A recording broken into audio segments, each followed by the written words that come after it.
السلام علیکم ورحمۃ اللہ وبرکاتہ۔ بسم اللہ الرحمن الرحیم۔ ایمان کے بارے میں حضرت عمر رضی اللہ تعالی عنہ سے روایت ہے کہ نبی کریم صلی اللہ علیہ وسلم نے ارشاد فرمایا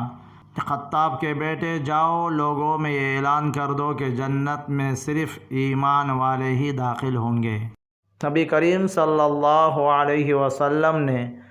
ابی سفیان سے ارشاد فرمایا، ابو سفیان تمہاری حالت پر افسوس ہے،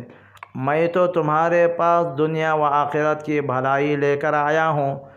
تم اسلام قبول کر لو، سلامتی میں آ جاؤ گے۔ حضرت انس رضی اللہ عنہ فرماتے ہیں کہ میں نے نبی کریم صلی اللہ علیہ وسلم کے ارشاد فرماتے سنا، جب قیامت کا دن ہوگا تو مجھے شفاعت کی اجازت دی جائے گی، میں عرض کروں گا اے میرے رب، جنت میں ہر اس شخص کو داخل فرما دیجئے جس کے دل میں رائی کے دانے کے برابر بھی ایمان ہو۔ اللہ تعالیٰ میری اس شفاعت کو قبول فرما لیں گے اور وہ لوگ جنت میں داخل ہو جائیں گے۔ پھر میں عرض کروں گا جنت میں ہر اس شخص کو داخل فرما دیجئے جس کے دل میں ذرا سا بھی ایمان ہو۔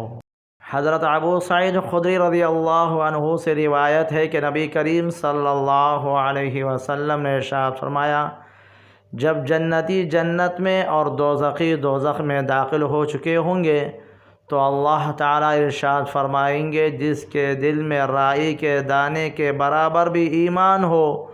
اسے بھی دوزخ سے نکال لو۔ چنانچہ ان لوگوں کو بھی نکال لیا جائے گا۔ ان کی حالت یہ ہوں گی کہ جل کر سیاہ فام ہو گئے ہوں گے، اس کے بعد ان کو نہر حیات میں ڈالا جائے گا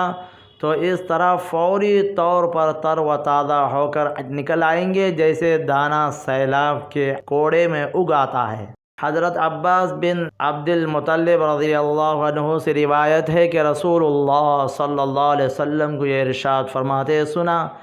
ایمان کا مزہ اس نے چکھا اور ایمان کی لذت اسے ملی جو اللہ تعالیٰ کو رب، اسلام کو دین اور محمد صلی اللہ علیہ وسلم کو رسول ماننے پر راضی ہو جائیں۔ مطلب یہ ہے کہ اللہ کی بندگی اور اسلام کے مطابق عمل اور حضرت محمد صلی اللہ علیہ وسلم کی اطاعت، اللہ تعالیٰ ان کے رسول صلی اللہ علیہ وسلم اور اسلام کی محبت کے ساتھ ہو۔ جس کو یہ بات نصیب ہوگی یقیناً ایمانی لذت میں بھی اس کا حصہ ہو گیا۔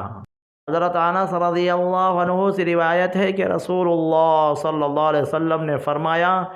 ایمان کی حلاوت اس کو نصیب ہوگی جس میں تین باتیں پائی جائیں گی۔ ایک یہ کہ اللہ اور ان کے رسول کی محبت اس کے دل میں سب سے زیادہ ہو، دوسرے یہ کہ جس سے بھی محبت ہو صرف اللہ تعالیٰ ہی کے لیے ہو، تیسرے یہ کہ ایمان کے بعد کفر کی طرف پلٹنے سے اس کو اتنی نفرت اور ایسی اذیت ہو جس کے آگ میں ڈالے جانے سے ہوتی ہے۔ حضرت ابو امامہ رضی اللہ عنہ سے روایت ہے کہ رسول اللہ صلی اللہ علیہ وسلم نے ارشاد فرمایا، جس شخص نے اللہ تعالیٰ ہی کے لیے کسی سے محبت کی اور اسی کے لیے دشمنی کی اور جس کو دیا اللہ تعالیٰ ہی کے لیے دیا اور جس کو نہیں دیا اللہ تعالیٰ ہی کے لیے نہیں دیا تو اس نے ایمان کی تکمیل کر لی۔